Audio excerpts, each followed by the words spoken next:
life, kindness, people and places, sincerity, love, integrity, the incredible universe. You're listening to the Living Out Loud podcast with Natasha Moy and Dr. Vincent, where we talk about life, love, and the universe.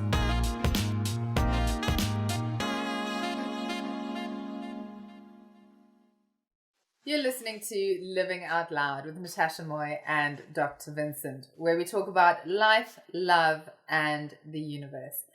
In fact, we actually talk about everything, things that are traumatic, things that are happy, and from bullying through to teenage trauma. Tonight, though, we have a fantastic guest. We have Jane Monica Jones on the show, who is talking about financial therapy. And when I say financial therapy, I mean you are a qualified psychotherapist, and you actually have specialized in financial therapy.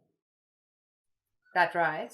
That's absolutely right, Natasha. Thank you for having me, and thank you, Dr. Vincent. Welcome to the show.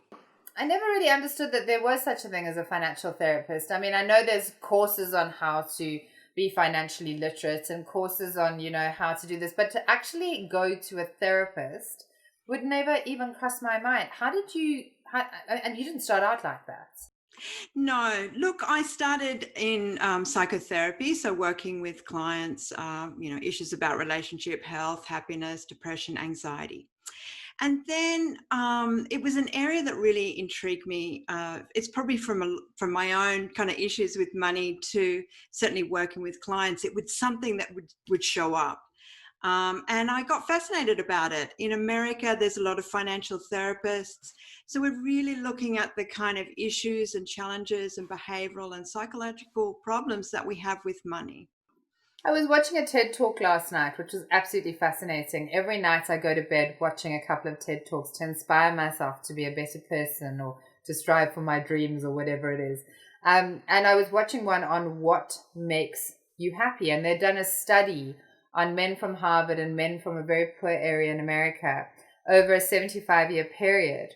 And what they said was that even now when they ask people what they think happiness is, they all say getting rich. So getting rich is their idea of happiness. And the second thing people say is being famous. So it's really interesting that we have this idea that being wealthy, rich, not wealthy, but rich, is actually going to deliver us a certain amount of happiness and joy. And I know, Dr. Vincent, when we did the last conversation, the last interview you had about bullying, I think it was, you were talking about the fact that to you, happiness is having enough money to buy whatever you want. Yes, and also not only having enough money financially, but also the attitude and the mindset. So the exact word that I said was, for me, being rich enough means that if I walked into a grocery store, I would pick up an avocado, even though it's like $5.90, without even having to look at the price. Whereas now I am not poor. I think I've worked very hard to the point where I can actually afford a $5.90 each for avocado, but I would still not buy it because I feel that it's a waste of money. So I read this, and I want to read this because I took this out of your book, and I found this really interesting. I really liked it. For most of my life, I have struggled in my relationship with money. If I compare it to a personal relationship, I should have left it many years ago. For all the torture and sense of insanity and misleading illusions it has sometimes thrown at me, this relationship has brought me both heartbreak and ecstasy, a sense of complete security and at times crippling insecurity. Money for me has been an ever-calling siren with whom I have sometimes yielded and sometimes wished she would just shut up and disappear. Yeah. Look, the way I see money a little bit more than just the accumulation of it it actually is a really great mirror to see what's happening inside of ourselves. So we might be, a sense of being able to say, house ourselves, clothe ourselves and feed ourselves is an essential thing that we usually have to have money for. But beyond that, when we go into the ideas of money as pain relief or having enough money that I can maybe rise above the painful experiences in my life, or that we might feel impotent and powerless. These are the sort of things that we project onto money, which is beyond its essential quality. Do you know what I mean? So, and we live on that scale, or we operate on that scale, so that if you've experienced a lot of pain in your life, you might use or project onto money to say, it's going to give me a lot so I don't have to feel pain. Now, pain, we know that probably what these guys in the TED Talk last night is that the well-being scale has to do with a sense of connection that we can have with other human beings, with our families, and everything like that. We don't often get, or we get a bit of a kick up when with purchasing something as a dopamine level, but it's not actually sustained. So what actually gives us a great sense of well-being is not, you can't buy it through anything, really. You can't buy love. You can't really buy connection. And then that's what we're really, really longing for as humans. But we project onto money that it's going to maybe take the difficult aspects of our lives away. And that may or may not necessarily be true. And some people, sorry, you go first. Okay. Oh, I go. Like some people have a relationship with money in which they actually use money as a means to keep score, or as something that they project their identity, like what you said, into. How does one have a good relationship with money then? Well, it's about, for me, I mean, I've got my own personal opinion, what I think is a good relationship with money. And that is that we're not too attached and we're not too identified. Okay, so let's look at that. Maybe as a kid, you felt completely unempowered, so that you might use the accumulation of money in order to get yourself a certain sense of importance. Now, does that create a great, by gaining that sense of importance and money, is that getting you more human connection? Well, that's a scale that we need to look at. If you are, if you're out of control with debt, or if you're under earning, or if you're spending too much at the office because you've got this ideal that you've created in your own head, then that may not be a good relationship with money. So there's not sort of a one square peg fitting each hole. It's about what sort of internal need are you trying to fill beyond having yourself well clothed and well fed. You know what yeah, that's what I like to look at it in that way. So who would benefit from, oh, I'm so sorry. Clearly, this is a topic that is very, very intriguing. That's why I keep cutting you off, Natasha. That's all right. I was actually just going to say something about families. And obviously, the way children view money and the way they grow into money often is a hangover from the way they were raised financially. So if you see parents who are unhappy, who are living in an unhappy environment, and there's issues around money, what did they say? Money walks out the door and love flies out the window, or, love flies out the window and money walks out the door, whatever it is. It's sort of, I think then you have this idea that, well, when I grow up, if I make money, I will end up having a happy relationship. And what actually came out of this TED Talk, which was really interesting, was that human loneliness is the thing that is the most debilitating of all the feelings. And actually the thing that makes people happy, and this is the study done, the people are now 95 years of age, and the ones who have recorded happiness say that they're the ones who are in a healthy relationship with a partner, where they know that they have one another's backs. Even if they fight and bicker, there is a very strong sense of us. And I think that was really what I found fascinating. And that's what they're talking about. They're talking about connection. So you could be, the richest person in the world, but if you're sitting in your own, mansion and feeling pretty lonely, how rich are you really? That's what we're talking about here, I think. But on the flip side, I was told that it is, like, if you have to cry, it is much more comfortable to cry in a Mercedes Benz than riding a push bike. Yeah, look, there's so many kind of isms that we talk about money, and it's what we usually, depending on how we were brought up, we'll have a various form of isms. Yes, we want to feel safe, and we want to feel safe in a place that we feel sheltered under. But again, you know, if you're going to be crying in a mansion or you're crying on the street, it's still the same sort of pain, you know. If there's no one there to comfort you, wherever you are, that's what we've got to start thinking. I think we often just keep projecting into money. Well, you know, I'd prefer to be crying in a Ferrari. Sure, you might want to do that. But if there's no one there that's connecting with you, well, which one's the more valuable? Yeah, I really like that the both of you brought up the theme of loneliness, because one of the things that I learned growing up, and I think I can't remember whether my dad told me this or I read it somewhere, that the saddest thing in the world is not that when you are sad and nobody is there with you. The saddest thing in the world is when you are happy and you don't have anyone to share it with. Because like you can have all the money in the world, but if you don't have people that you genuinely love to share your happiness with, then it doesn't mean anything. Yeah. Look, I think that's what we confuse about money, is that we often see money as a tool to solve some of our self-esteem issues. So what we have in connection, which is what we're talking about, loneliness, or the other side is connection, is that we feel a sense of safety. We have cortisol going through our body, and we feel very connected. When we feel low or down, what we're seeking then is a dopamine hit. And usually things like using our credit card, buying something new gives us that dopamine hit, but it's not sustainable.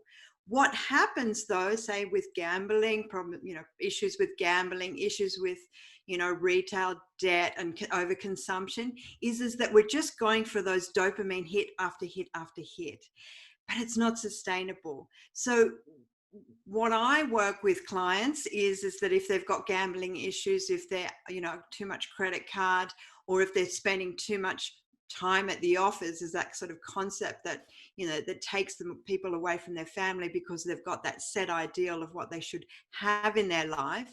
That's what I'm looking at. What's set up? What was it happening maybe in your childhood that set up this thing of, I need this thing. And that's why, I call it, we're working in financial therapy. It's about when you get to the end of your life, what did you want to stand for your life? Did you want to stand on the top of a gold mountain, or did you want to stand for something that might be a bit of a higher ideal?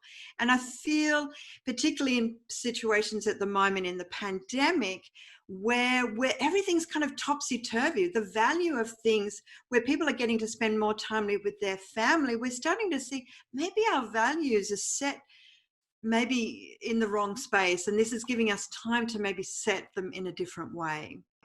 Talking a little bit about self-esteem, I think self-esteem and money are quite interesting. I think there are a lot of beliefs, and especially for men particularly, that if they have money, then they'll have a nice girlfriend. And if they have money, then they'll be accepted into the right club. And if they have money, then that somehow defines who they are as a person. With women, it probably is more around what you can buy with the money that can clothe you, or you can carry as a handbag or wear as jewelry. Whereas I think for men, it's very much the status around financially having. It kind of elevates you in other people's. And I think it has, historically, it has done that. You know, somebody's really wealthy and then he gets invited to the club and he gets in, the pretty girlfriend, even if he's not very good looking. Or short. But, it's interesting because I have personally experienced men who've had an extraordinary amount of money and have suffered from depression. And that money has never fed the hole within. And actually that depression has, I think as soon as they discovered it didn't, it kind of escalated the feeling of misery around that. So if somebody comes to you and they're like, I'm financially out of control, or I'm struggling, what would be the process that you would do to work with them? So I mean, every situation is slightly different, but I'm looking at maybe sort of the behavioral or psychological beliefs or patterns that have been set down, and where did that get set down? So that we usually through a process start looking at, say, maybe some of the beliefs and behaviors or psychological issues in our childhood that may set us up. But I just wanted to sort of talk specifically about the way I may work with someone who may have made a lot of money but might be in depression. And that's a bit of a classic client that I have.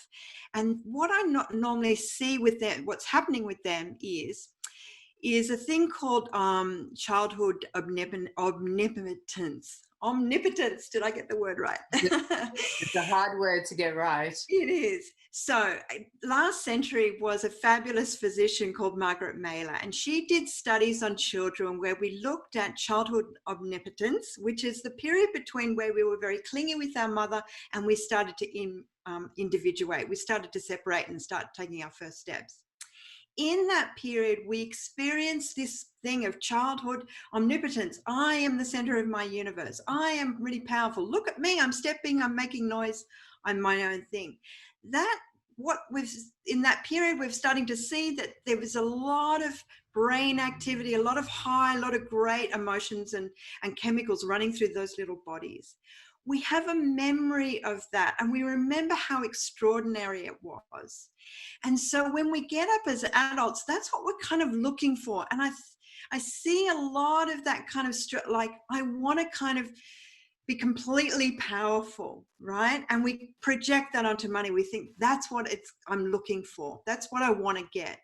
And we can sometimes create a false sense of power, because if I bend the universe to my will and become powerful and whatever, then I'm going to find that really golden feeling again. But actually it ends up being a little bit shallow and a little bit hollow. What I try and work with clients like that, where they think it was all about the money that's going to give me this, is that I try and bring it back to something a little bit more enriching. And usually the great power that we kind of long for is a little bit more benevolent, or is a little bit more altruistic. And the great power of, say, Gandhi or Nelson Mandela, it's not about the money. It's about this beautiful quality as human beings, that we can be very powerful and very, very benevolent.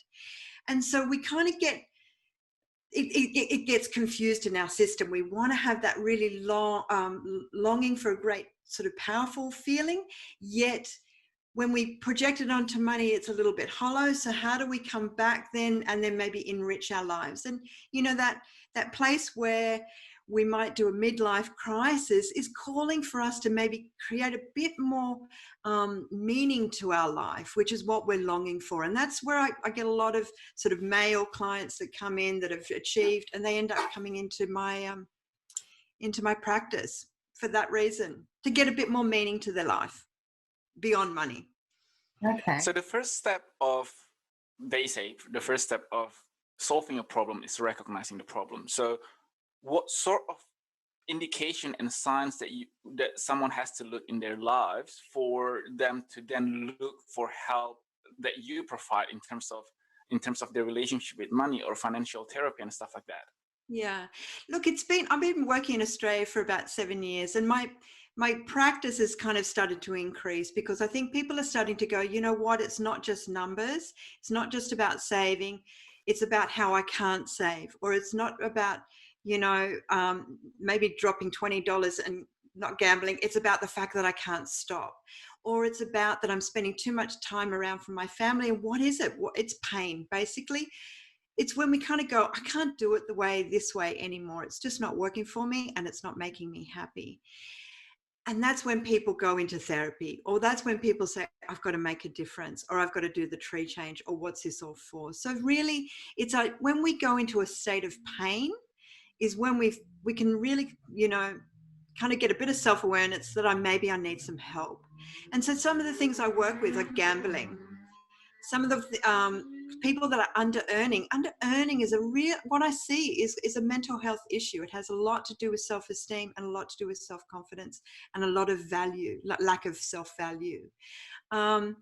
You know, overworking, I see that as a mental health issue. What's driving you out of your place to be able to play or to seek pleasure just from the simple things? What's driving you, you know, in a great, you know, I mean, that's part of my own my history with my father. He spent a lot of time out of the office, you know, and it was excruciating for my mother and for the kids. You know, overspending. Okay, what's that? What is that dopamine kick that you're looking for. So anything that causes us pain around money is what people come to see me for. I remember talking to somebody about money a long time ago. It was about the attitude to money, and they said, in so many people's psyches, money is something that we want to attain. We see money in the tree. We want to rise up to get the money. Everything's about getting the money and the money controlling us. When I get the money, then, and the psychology that they were saying was that you put the money on the table. The money works for you. It's dead. There is nothing. It has no personality. It has no attributes whatsoever. It is just money. And if you view it as just money that you can bend to your own will, that you can make work for you, that you can control, suddenly you start thinking very differently about it, because otherwise it becomes this thing that we want to attain, this thing that we want to get money, we want to find the money, it's our chase. But if the attitude is that actually the money needs us, without us, that money is valueless, it starts to swap the way we view it around. And I think people who are successful don't see money and fear money the way the rest of us fear money. I think it's really easy, and I think it's a part of a sort of protective mechanism that we make generalizations about people that are rich and the people that are poor. And I'm a little bit I don't want to go into that territory, because people are very unique and people have their own very unique wounding, and I don't want to generalize about anyone.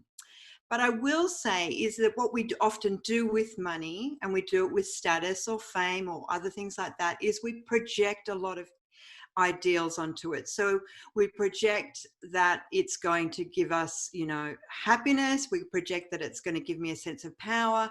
We project that it's going to give me a sense of security and all that.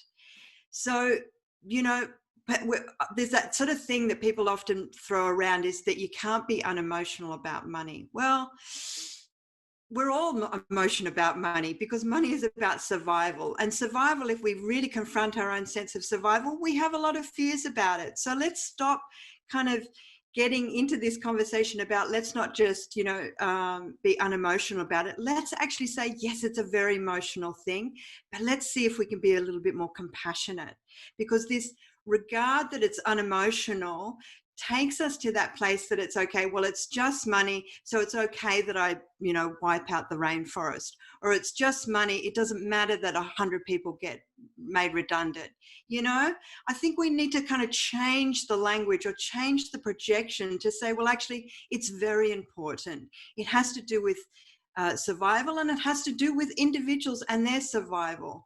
And that's kind of one of my pet things at the moment. If anything that you're doing around money is not giving people a living wage, is not giving them good working conditions, or is hurting them planet, then it's more than just money.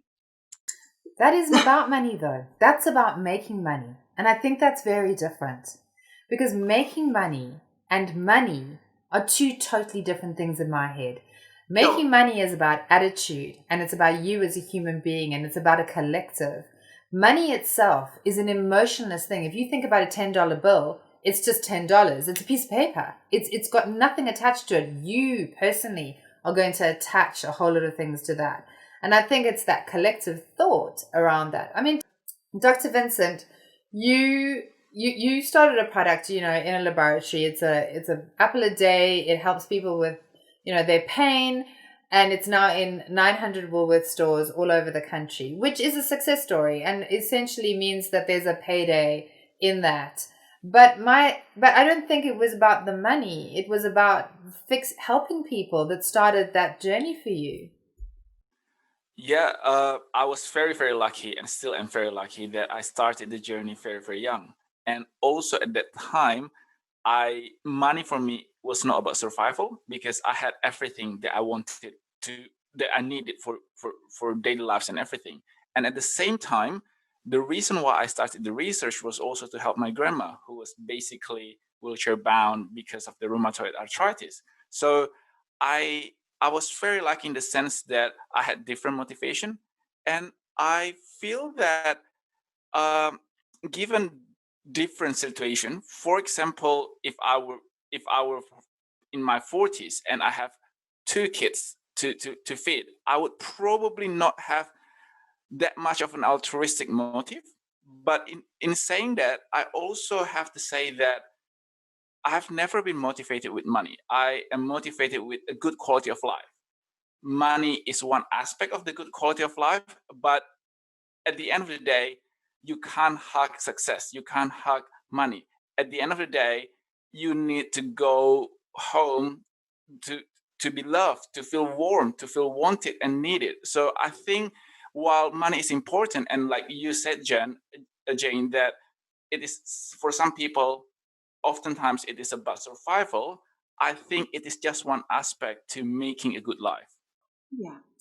Jane? Yeah, I totally agree. And look, you're right, Natasha. It is essentially, it is.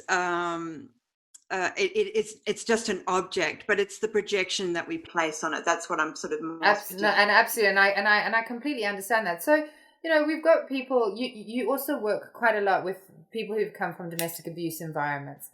Now, financial abuse is massive. It's a completely underrated form of abuse. Can you talk a little bit around what financial abuse looks like? Yeah, so we're starting to really see that in domestic victims of domestic and family violence, that one of the areas that's challenging for them is that they can't leave because they may not have control of the finances. They feel that they just can't basically leave. They can't survive without some sort of money to get them out of that situation.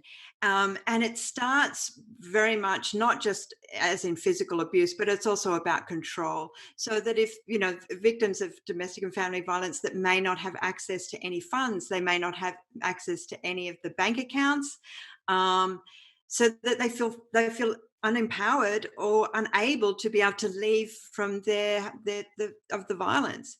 And it's a big area that there are organizations in Australia, and I certainly know around the world, that are working to create financial capability for women and individuals so that they feel able to leave domestic violence situations.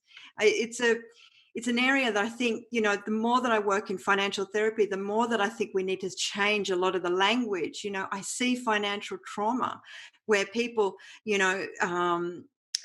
lose a business or they go bankrupt and they're looking at, ending their lives, and the impact of financial trauma is a real thing. And I think we need to really start looking and changing the language around what happens with us and finances. Debt and suicide is a big problem that we don't talk enough about. And I think, a lot of people sort of may think that going to a financial therapist might be about just accumulation, but it's actually is a bigger, there's a bigger a bigger scope in this area of work. And certainly the way I work is really about healing a lot of the problems that we have, and particularly around domestic violence. If we can build financial capability in those core areas for people and women that can get out, then that's what we should be funding money for, and funding more funds for.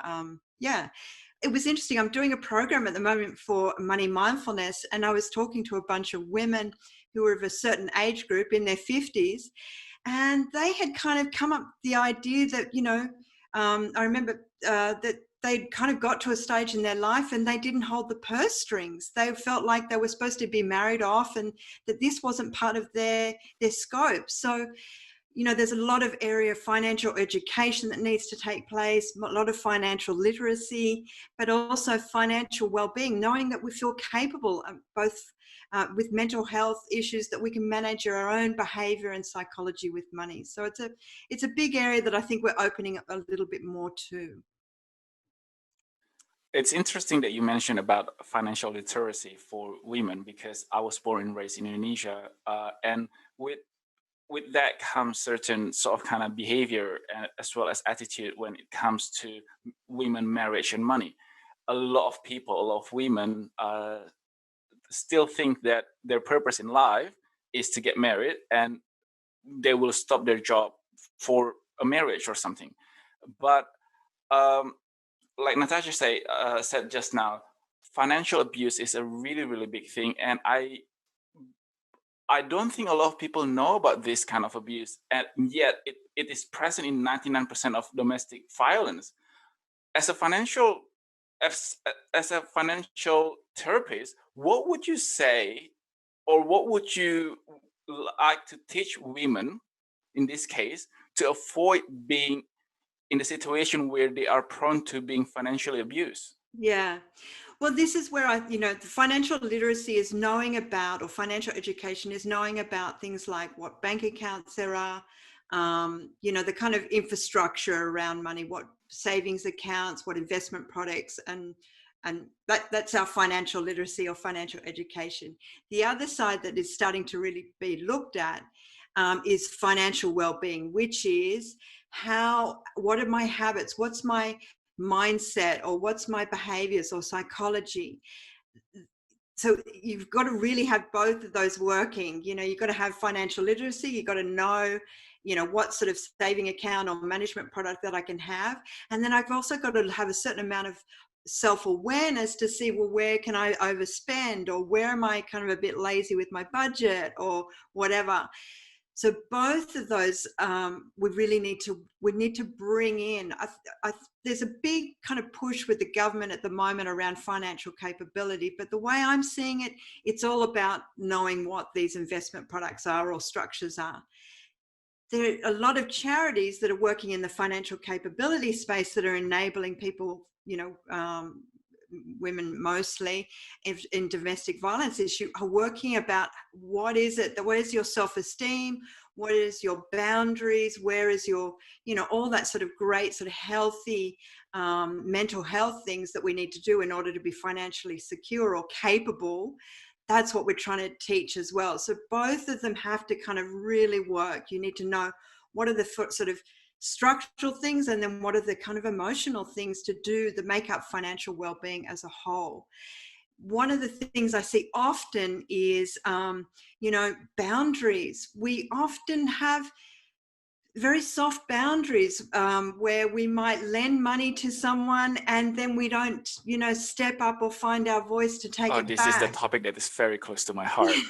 Yeah, or we might be financial boundaries where actually that's not right for me. I need to be paid more, or you need to pay me, or whatever. So this is, we often think money is only about the numbers, but actually it has to do with a lot of other things like self-esteem, self-confidence, boundaries, sitting up for ourselves. Vincent, what are you going to say? No, the reason why I'm smiling is because it's part of my question, and a lot of my friends and families, they laugh when I say that I have a very strong view when it comes to money and friends and family members. And I would like to ask actually the both of you, Natasha and Jane, what are your attitudes around lending money to friends? Because I don't, and if my friends are going to unfriend me on account of this, then that's okay. I'll keep the friends that stay with me. I don't have an what's your attitude. take? I don't have an attitude around it because I'm always poor. I mean, I am the poorest person. I mean, literally, I'm not poor, but broke. I'm always broke. I mean, I never have cash. I never have.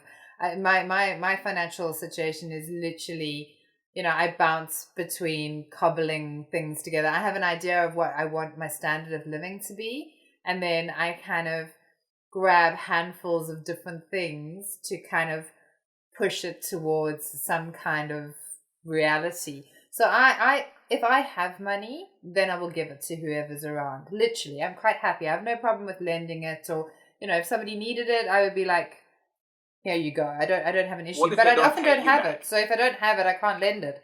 And if I've got it, I'll pay for everything and for everyone. And if I don't, well, then I'm just like, usually I'll just go, well, I can't do that, or I can't afford that. I'm quite comfortable with it. I don't feel embarrassed or ashamed. I'm a single mum, and I'm putting my child through school, and I'm doing all of those things. And I came from a domestically abusive home as a child where we had financial issues, lots of them. And so for me, I have a very interesting relationship with money, and I don't lend it if I don't have it. But if I've got it, I'll give it to you. I'm quite happy. I don't really care. You, Jane? Look, I'm a little the same. I'm pretty financially secure. If anyone asks me for money, I'm absolutely happy to. If I've got it, I'm happy to let someone have it. But I think I'm more interested in what is the story for you, Vincent, that's a thing for you? I mean, it's usually some sort of past experience that might set up this belief or concept. Well, we have a free session now. So. I don't know, we haven't got that much time left, so make it quick. No, what I'm saying is that it's not that I know I said that I don't lend money at all, but actually, no, to elaborate, I don't. So, for example, Natasha, if you ask me like, hey, Vincent, I need to borrow $100. If I know that it is make it or break it for you in your life, of course, I would give $100. However, in like the rule of thumb is that if someone asks me for $100 and I do have the $100, but let's just say that, okay, I am only prepared to part with $20. I will give you $20. And even if you don't pay me back, it won't affect our friendship. And the reason why I have this sort of kind of attitude is because I feel that when money gets into a relationship, whatever the relationship is, it muddies the water, and I will feel upset if you don't pay me. And I see that you're posting on your Instagram drinking Dom Perignon, and then you will sort of kind of ghost me because you feel bad you can't pay it back. So I think money can ruin a relationship, and I feel that it is upon me, it is my responsibility to make sure that we still have a good friendship. If you don't understand this, then maybe we don't have a good friendship to start with. Yeah, and that's it. I mean, money is kind of not, look, it is neutral, but it's kind of not as well. It'll be loaded with so many things depending on our experiences. And yeah, I think everyone has a different personality around money. I've got friends who are really tight.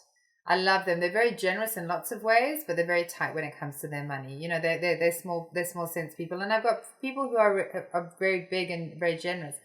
I wanted to ask a question around and Dr. Vincent, you and I will talk later because I think you're a little bit damaged, and we need to have a conversation around this lending problem. But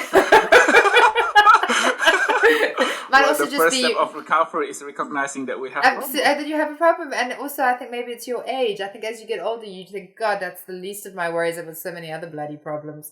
But I want to talk ask you a question, Jane, about abundance, the mantra of abundance. So a lot of people talk about meditation around abundance, around doing waking up every morning and saying an abundant mantra, and talking about letting abundance into your life, whether it's wealth abundance or love abundance. But wealth abundance is something people tend to sort of move towards.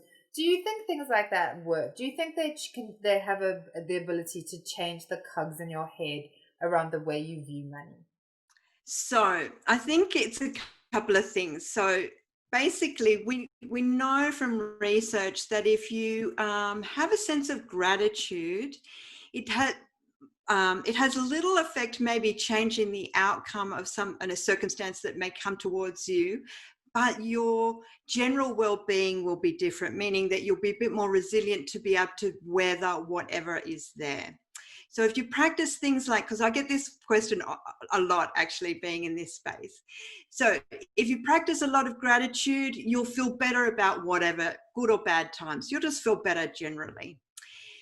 Doing a practice around affirmations, my thing is that if you have, and that's a little bit about why I wrote the Billionaire Buddha, which is about sort of Buddha, self-acceptance, accepting where it is. If you're kind of hating yourself for where you're at and you're doing these affirmations because you kind of hate yourself, then I think we might need to have a bit of a conversation.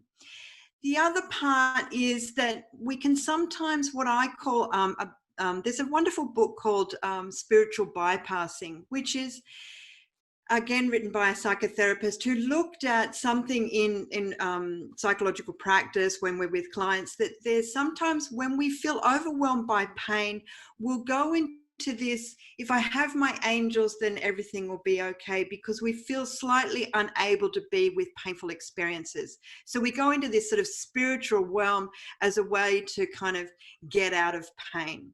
So I've coined this thing called abundance bypassing, which is a little bit similar, where we go into, I can't bear, I feel completely incapable to save myself or act on my greater behalf. I will start to affirmate myself out of here.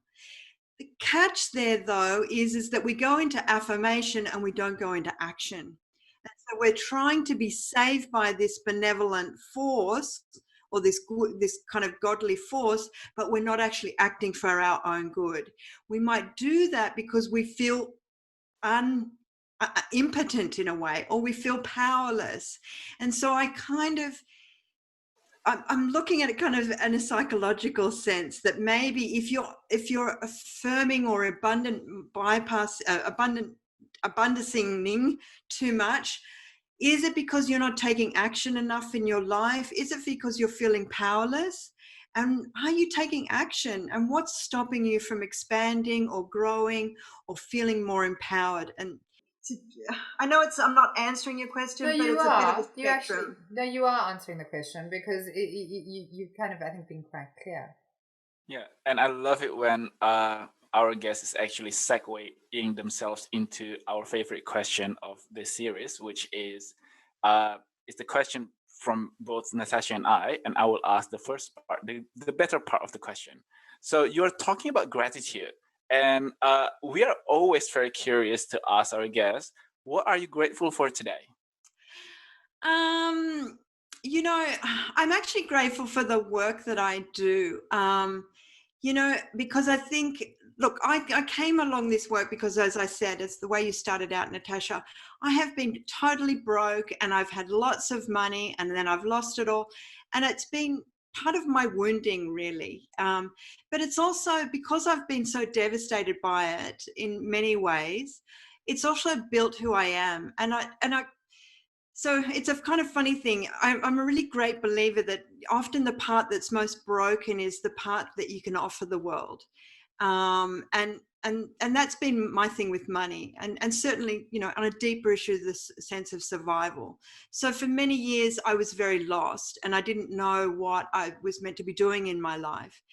And in a way, this work has kind of given me a real sense of purpose, and also a voice to something that's not really spoken about. We don't talk about money in a frank and open way enough. It's like what we didn't talk about sex 20 years ago. We need to kind of bring this thing out, this conversation about money, because there's a lot of dark and shadow around it.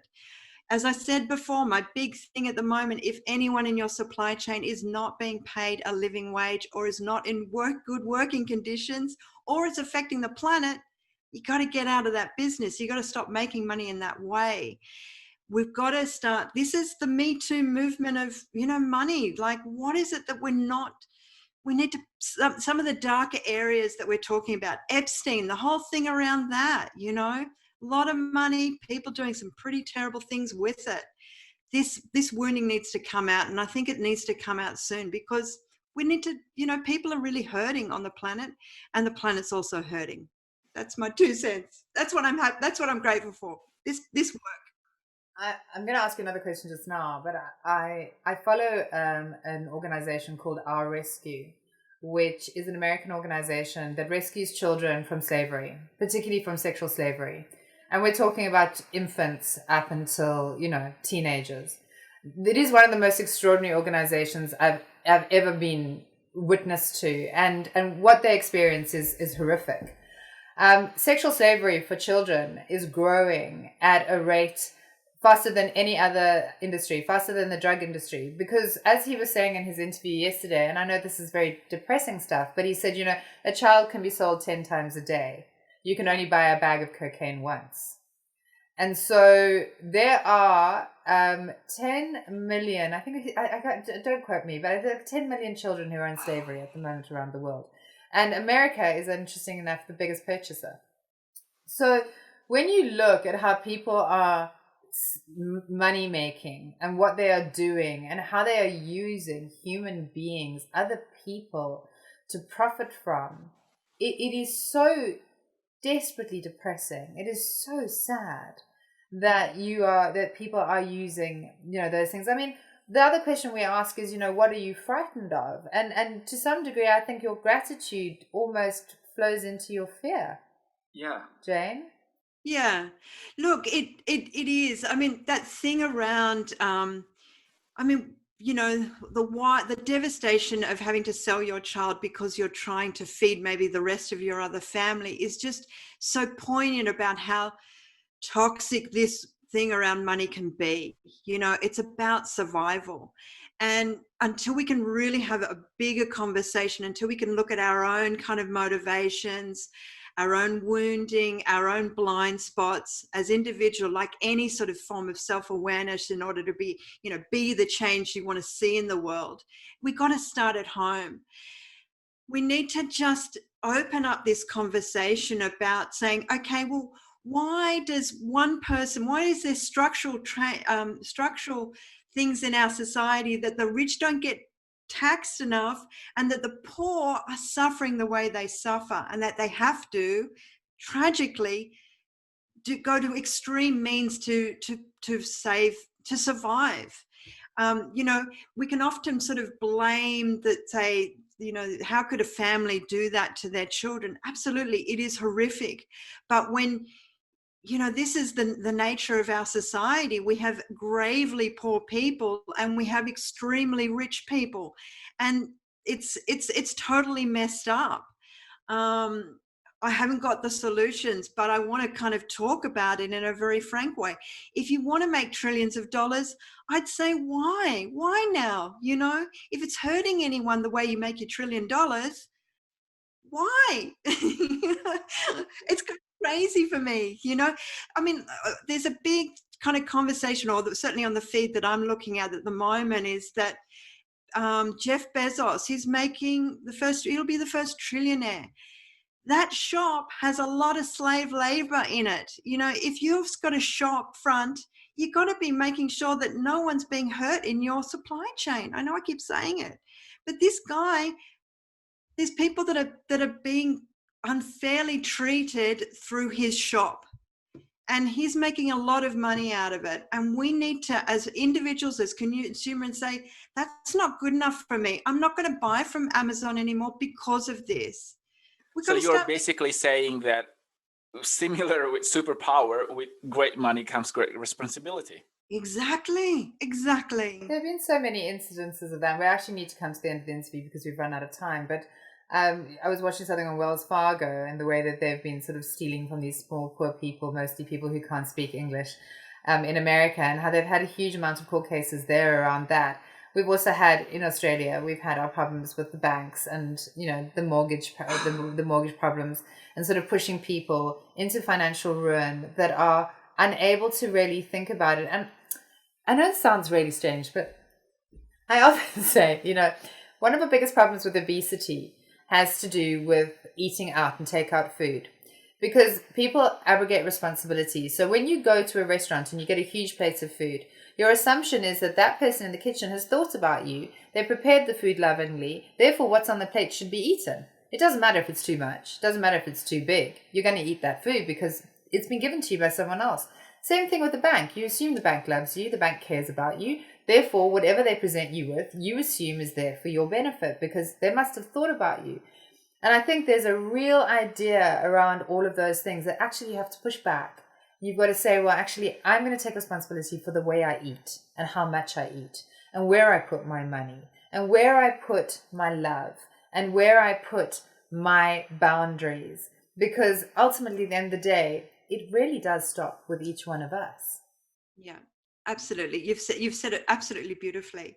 But for those that can't do the boundaries, that those that are overworked and overburdened and they can't fully, or have mental health issues or are struggling with depression, society needs to consider that they may be at risk, and we need to have very great rigor that we are not exploited as well. Because it's all very well, we might say, yes, you should be doing that, but there's a lot of people that, because of circumstances, just cannot. And mental health, we know that if you've got mental health issues, you may end up struggling with financial issues. If you've got financial issues, you're going to have mental health issues. They do, they dovetail. it is our responsibility as a society, instead of just judging people and blaming them for not making good choices, because some people, it's not that they don't want to make good choices, they don't have good choices. Yeah. And there's a lot of structural things that don't set us up. And the great thing about the banks is to see that structurally they were operating carte blanche without our knowing. And now, So fortunately, they've been called in.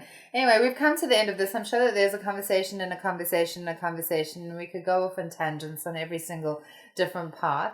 It's been fascinating talking to you and realizing that there is actually something out there to help people who are in this position. Your website, if people wants to get hold of you, what would that be?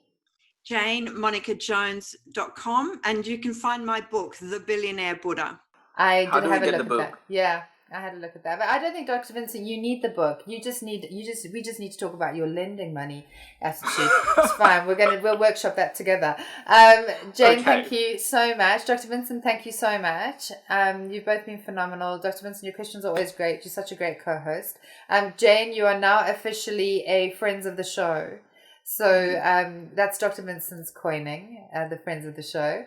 And we're going to send you merch. Oh, you get merch. Yeah, we've got the merch. You get the Living Out Loud mug, which, we will be sending to you. Please send us your email. And thank you very much. This is soon to be legendary, and this is soon to be a collector item. A collector item. You've been listening to Living Out Loud, a podcast about life, love, and the universe. We will be back with some more fantastic interviews. Feel free to have a look at the ones that we've done so far. They're all fascinating and interesting, and all deal with topics that are a little bit uncomfortable and in times a little bit taboo. Thank you very much. Bye, everyone.